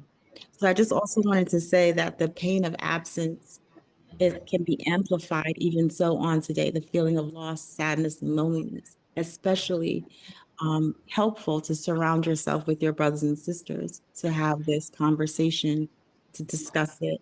It helps. But I just want to thank the Grand Sheik, because I also want to say it's so important to have these figures in our lives, and to honor Brother Chairman and the role that he plays in the temple, and then to honor our Grand Sheik as well, who he also has children, and he also gives this advice time from time, and just listening in on the wisdom that he shares. There's so many aspects that come to play depending on what you're going through. And then we look at ourselves, because we talk about reflection, right? That's our business. And so it's okay today to reflect on that relationship, whether it was good or bad, and to feel your feelings. Like, I'm a big fan of feeling your feelings. That's what we need to do. As I think about the prophet in the front of the questionnaire, and it was interesting because I don't know if anyone saw the BET Awards and saw or even saw Tiana Taylor. She did a video, and in there she's got the guys carrying her the same way that the prophet was carrying, right? The Grand Sheik is holding the questionnaire up. But there's so much there. There's so much there to think about as to why and how she got there. And so um I think about how important it is to pour into the sisters, how important it is because they pour into the children. And then they've got to figure things out also with regard to the fathers as well, and how we each have to pour into each other. And so there are challenges that come up and things we want to say. And, we can go down so many routes about daddy issues and all kinds of things going on, but I don't want to get lost there. I just want to say that fatherlessness is something that we have to embrace and come together and kind of surround one another about, especially around these times. And society doesn't make it easy. You can't walk into a store without everything, right? And they make you want to feel the feels. Before you know it, they've got Halloween costumes in there, and then it's July. What are we doing? And so we have things that we're fighting against as to how we're supposed to be, how we're supposed to react to things, and how society is telling us to react. But I just want to encourage them more is to simply take their time and be patient with themselves. You want to lay on that pillow, lay on that pillow. Stay there for an hour, 2 hours if you have to, but get up. When you're ready, get up. And so with that, I say peace. Peace. Thank you so much, Sister Secretary. Brother Smithy. Yes. Praise Allah. Honors to Sister Steelzil and Sister J. Jordan for sharing their experiences with their fathers and their perspective on the topic. And it's just really been helpful for me, as the Grand Sheik mentioned, I lost my father as well in October. And I think, I share with the Moors during the services for my father, one of the things that I mentioned and that I love with everyone, I think that I want to leave with you all, is that even our brother man Jesus makes this point clear. I must be about my father's work. And when I was taking care of my father, towards the end of his life, I was thinking about, the chapter the Grand Sheik had read, the Holy Day meeting, was the obedience of children towards their father, and observing the young stork of the wilderness, and how he carries on his wings the age side. And I got to look at my father for the first time, instead of, the figure and all the things that fatherhood represents, but as my brother man, and say, it's my duty now, me and my sister, me and my brother, me and all of our family and friends, to help guide him off to the great God Allah, who is all of our Father. And it's sort of our duty to continue to bring those principles down. And that brings me back to the Holy Covenant of the Asiatic nation. That his care may be continued to you all and our love to each other. So in these times of grief and these times of loss, it's up to us to continue our love to each other, so that Allah's law, our Father, may be carried out, and that we may be able to please our brothers and fathers. So, praise Allah for that ability. Honest all you most. That's it. Praise Allah. Praise Allah.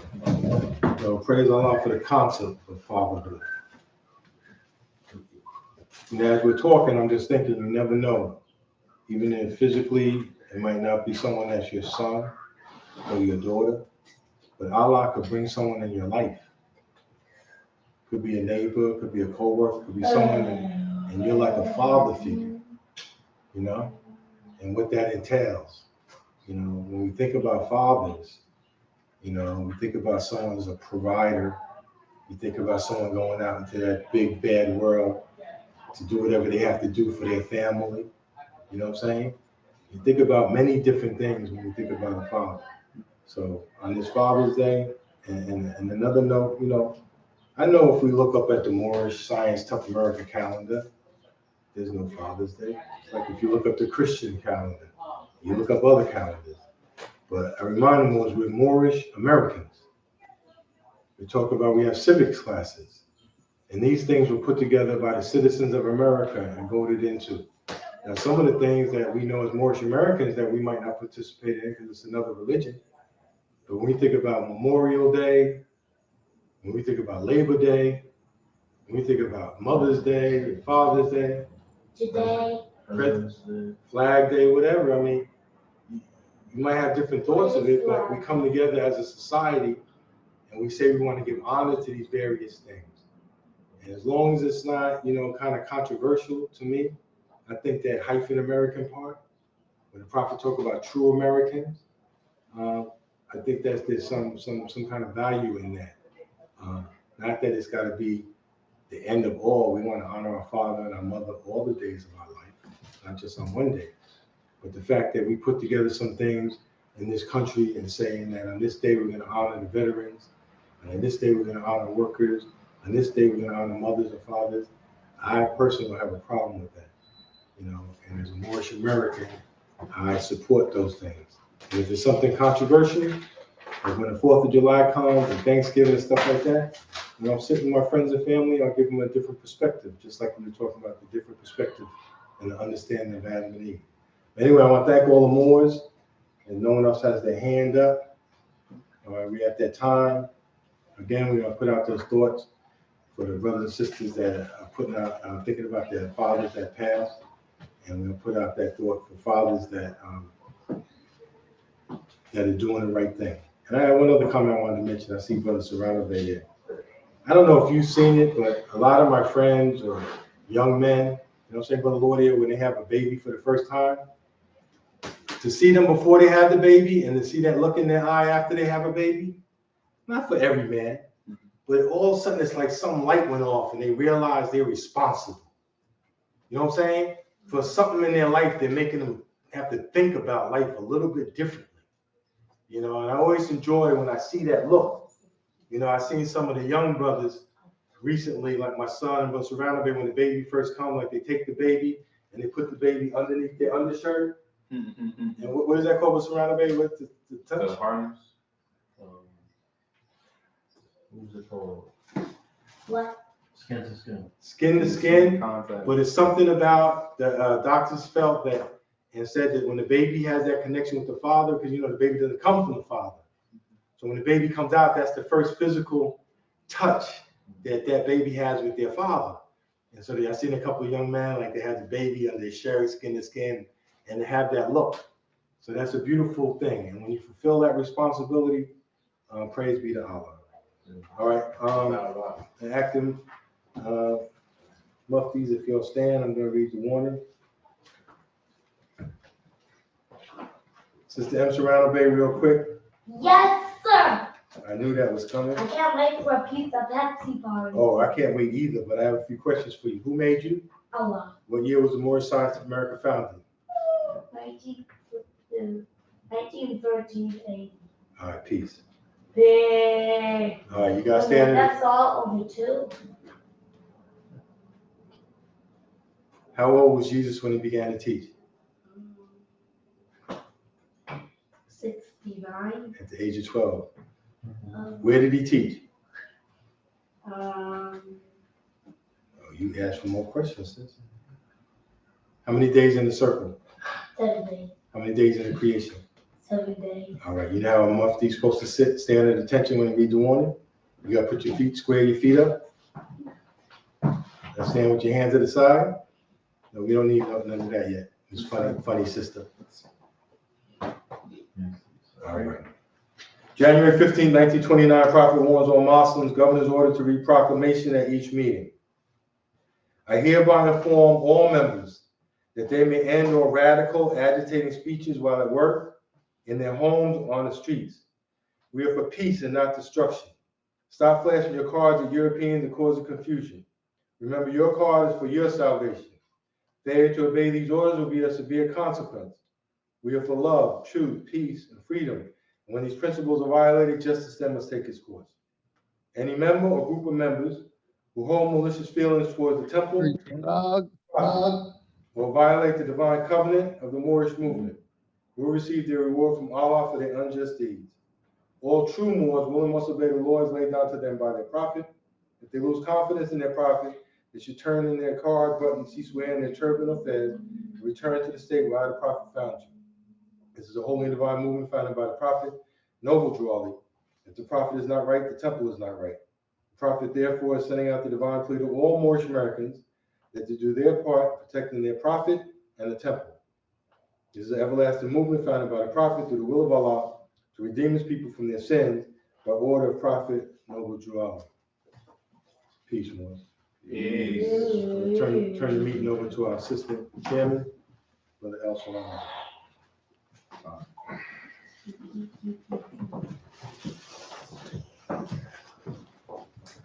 I'm gonna switch seats with my God.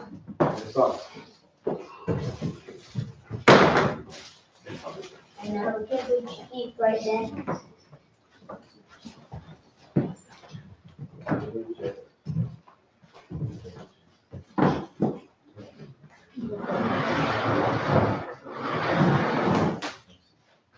Islam. Islam. First I rise to give all praise to the great God Allah, give honor to His holy and divine prophet Noble Drew Ali, and to give honor to everything that pertains to Islam. I'd like to welcome you all to our secretary time, Moorish Science of Room 34. Without further ado, I'd like to call on our secretary as she gives announcements. Islam. Before I give the announcements, I see that Sister Cecil's ill. Sister Grand Sheikah has her hand up. Yes. Islam. Islam Assistant Grand Sheikhs, and then Sister J. Islam and praise Allah, honors to our prophet. I wanted to give you all your honors and your gratitude. I was hoping Brother Elson Obey did get up and stand at the front for this moment because I wanted to give him high honors, right, for stepping into the role of fatherhood, making the adjustments as needed, supporting and assisting with Sister M. Serrano Bay to the best of his ability, taking the great that's needed faith of water is not just confident, loving, and firm, but also strong in the prophet's teachings, making sure that person and make sure he can do that. I give him high honors and much gratitude. It's not the first time you heard it today. I wanted for the Moors to hear it because it's honorable and it's noteworthy. We often get into complaints about one another. We can even see some of the strife and some of the struggle. But I give honor to my dear brother, Brother El Serrano, Brother Louis Serrano Bay, for his works, for his dedication, for his consideration, for his time, and for his love. And I ask that Allah continues to bless him as I feel he is the blessing to have as a father for Sister M. Bay. I tell the Moors did order two large pizza pies because I know, my bonus pops, Brother W. Clinton Bay, he did the pizza Pepsi thing, right? And I know that the Moors are there and able to celebrate, and I hope that you're able to enjoy. It'll be there definitely the detail. Um, our acting chairman, our chairman in training, Brother I. Smith. Honest to you all, honest to all of your parents, whether you know them or not, be grateful to our Father for He gave thee life. And I hope that regardless of what your relationship was, that you can be grateful to your Father for He gave you life. It's nothing. Um, honor to all of my brothers, of course, my sister, and I hope that Allah continues to guide you all, bless you all, and thank you for support and encouragement that you all and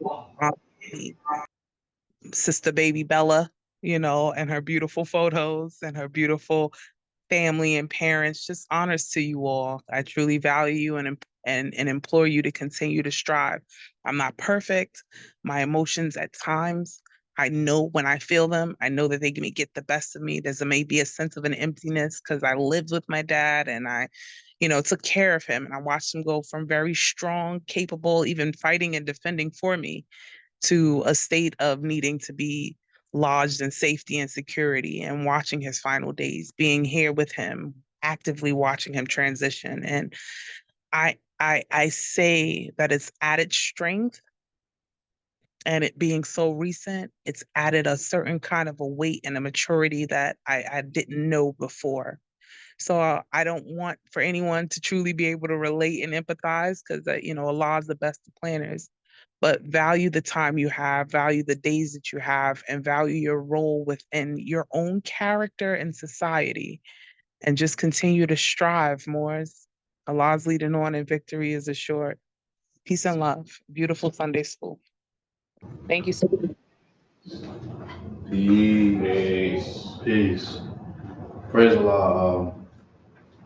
First and foremost, I want to say that it is an honor to be a father. Um, there's no class, there's no school on fatherhood. A lot of times, as men, we try to use the examples that are given to us, whether it's our own personal experiences with our dads, whether it's our observation of the interaction between other fathers and their children, versus stories we may read and different things of that nature. And I always I revert to this story of having a friend, who didn't have he didn't have any children. He was a friend of the family, and he was telling me how seeing me with my daughter inspired him and made him want to have children, a child. And he asked me what was it like to be a father. And I was just, straightforward with him, and I said, I can give you all the experiences that I've had. I can give you all of the knowledge that I have of being a father, and you still wouldn't understand until you were a father yourself. And I told him, if being a father, if being a parent doesn't change you, there's pretty much nothing else that would change you. But Allah, I give all of that to Allah. If Allah wants to change you, Allah will change you. Allah will give you all the experiences and things that you need to change you. And so I want to say that I'm humble and I'm very appreciative of the words of Sister C. Silzil. It definitely means a lot to me. But I also want to say that steel does sharpen steel. So, it wasn't overnight. It wasn't the same day. It took buffeting and woes, as the prophet mentions, of many kind, especially dealing with a mother such as Sister C. Never thought that I would be changing diapers, right? Allah knows best. Never thought that I would have to give my daughter a bath. Allah knows best. Never thought that I'd be doing the skin to skin with Sister M. Serrano, baby, or any, child. But Allah knows best, right?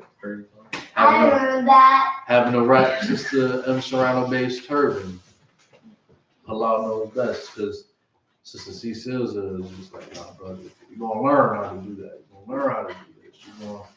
You're gonna, get through certain things and learn, and I'm grateful for it. I'm grateful. Praise the Lord. I want to wish all of our brothers happy Father's Day.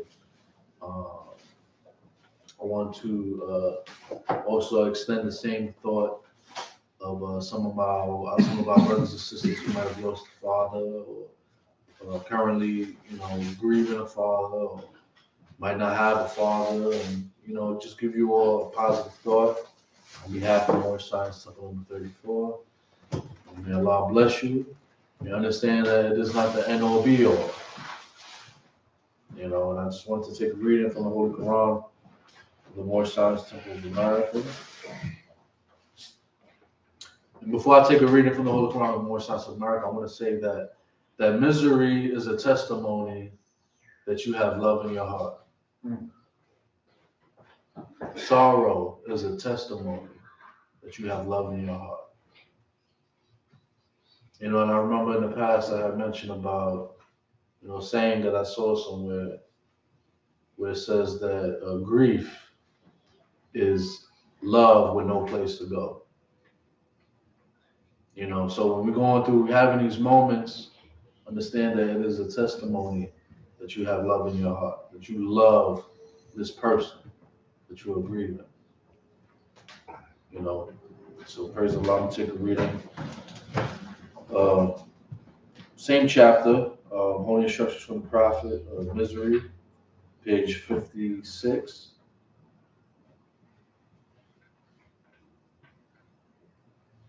And I'm going to start with instruction number 11. I'll start with instruction 10. While the savage curseth the birth of his son and blesseth the death of his father, doth he not call himself a monster? The greatest of all human ills is sorrow. Too much of this thou art born unto. Add not unto it by thy own perversiveness. Grief is natural to thee, and is always about thee. Pleasure is a stranger, and visited thee by times. Use well thy reason, and sorrow shall be cast behind thee. Be prudent, and the visits of joy shall remain long with thee. Every part of thy frame is capable of sorrow, but few and narrow are the paths that lead to delight. Pleasures can be admitted only simply, but pain rush in 1,000 at a time. As the blaze of straw fadeth, as soon as it is kindled, so passeth away the brightness of joy, and thou knowest not what become of it. Sorrow is frequent, pleasure is rare. Pain cometh of itself, delight must be purchased. Grief is unmixed, but joy wanted not its alloy of bitterness. As the sound, as the soundeth, health is less perceived than the lightest melody, so the highest joy toucheth us less deep than the smallest sorrow. We are in love with anguish. We often fly from pleasure when we purchase it. Costeth it not more than it is worth. Reflection is the business of man, a sense of his state is his first duty, but who remember himself in joy. It is not in mercy, and that sorrow is allotted unto us. Man perceiveth the evil that is to come. He remembereth it when it is past. He considered not that the thought of affliction wounded deeper than the affliction itself. Think not of thy pain, but when it is upon thee, and thou shalt avoid what must hurt thee. He who weepeth before he needeth, weepeth more than the needeth, more than he needeth. And why? But that he loveth weeping.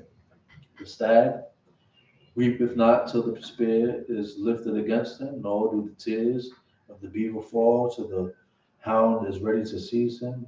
Man anticipate, anticipated death by the apprehension of it, and the fear is greater misery than the event itself. Be always prepared to give an account of thine action, and the best death is that which is least premeditated. Praise the Lord. So I hope any of the Moors who are going through something are able to get something from that. Those things that make us sorrow and grieve are the things that we love. So without further ado, I'd like to turn your attention to our secretary as he reads. Oh, Islam. Without further ado, I'd like to turn your attention to Sister J. Jordan there as she is, yes, today's announcement, and then we'll go to Assistant Secretary. Thank you, Sister J. Jordan. Please. I'll be brief. Islam, happy Father's Day to all the fathers, especially as my husband's on the line. I wanted to make sure that I express that and happy Father's Day to him as well. Specifically, our Quran tells us on page 3, know thyself and thy father God Allah. And this is, it hit home in one of the lessons that we learned here, where it says, dear mothers, teach these lessons to your little ones that they may learn to love instead of hate. But dear fathers, by these lessons, you can set your house in order and your children will learn to love. They will learn to love instead of to hate. And so that may and that will was such a deep lesson here, especially now that, we have teens and tweens. And so it's so important in terms of the feminine and trying to stay and not have to always jump into the masculine. So the importance of it, just to say, dads are what they say, the most ordinary men, but they're turned by love into heroes, adventurers, storytellers, singers, and dancers. And I give honors to my husband because he helped Michaela take her braids out this weekend. And just wanted to say that, I appreciate him. And, we share the same view that we want our children to be happy, funny, well-rounded, well-adjusted, and have a passion for something. And so I'm so grateful because he allows us to embrace them not being afraid of anything. And he also encourages all my whims and enrolling them in all the sports I can find. So he supports that. And so I wanted to give honors for that. So praise Allah for him. The announcements that I have today are pretty much just to remind the Moors that we have Cash App, PayPal, and Zelle. Our Thursday conference call, the Q&A, that we have our sheet training on Tuesday. It's held every third Tuesday of the month. And then civics class on Wednesday. Besides that, we just want to continue, since we are in a season of matriculation. I wanted to congratulate the graduates and make sure to shout them out. Best wishes. That's Sister A. Ray Bay, Sister J. Brockenberry Bay, and Brother B. Jordan Eel. And with that, I'll say peace. Peace and love. Peace. Without further ado, I'd like to turn your attention to our Grand Chief. I want to just thank Brother Spalding that he brought a bunch of cold waters, a little monkey and all. So, thank you. Appreciate it. Praise the Lord. Thank you, Brother Spalding. Praise the Lord. Without further ado, I'd like to turn your attention to our Secretary, Assistant Secretary of Housing. Islam was.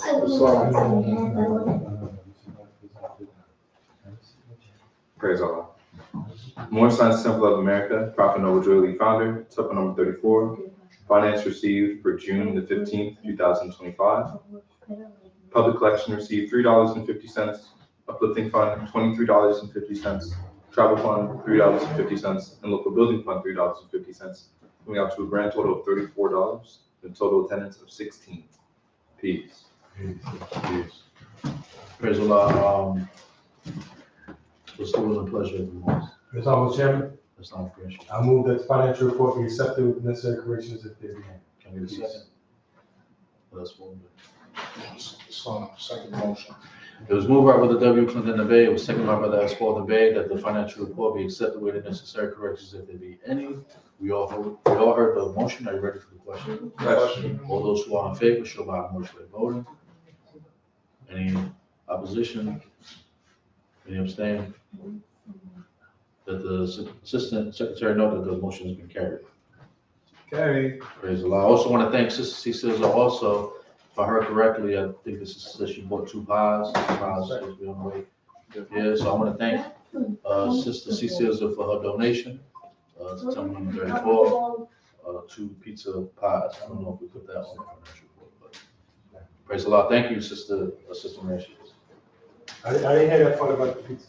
She ordered pizza. 2 pies. Yeah. Yes. Oh. Praise Allah on it. It's on the way. 4:15.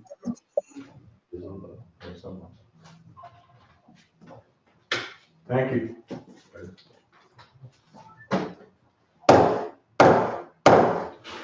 Rise, face the east, feet at a 90-degree angle, 5 fingers in your left hand, 2 fingers in your right, as we repeat the Morning American prayer after the Father of the Temple, Grand Sheikh, Brother W.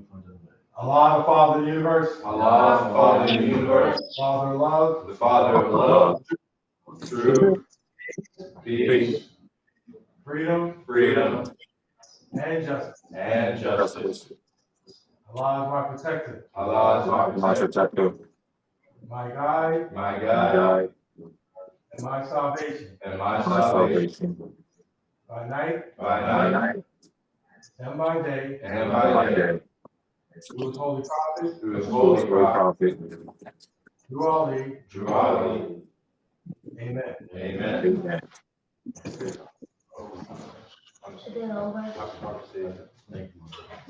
Islam, Lord, happy Father's Day.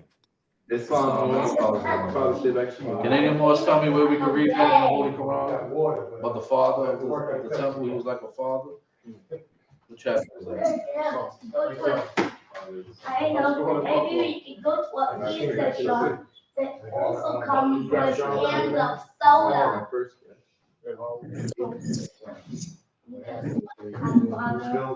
Islam, happy Father's Day, Brother Salmonel. Test us, and they need water. Happy Father's Day for the father. Hey. 36 feet off. Peace and love. Islam. Happy Father's Day to all the fathers out there. I'm talking.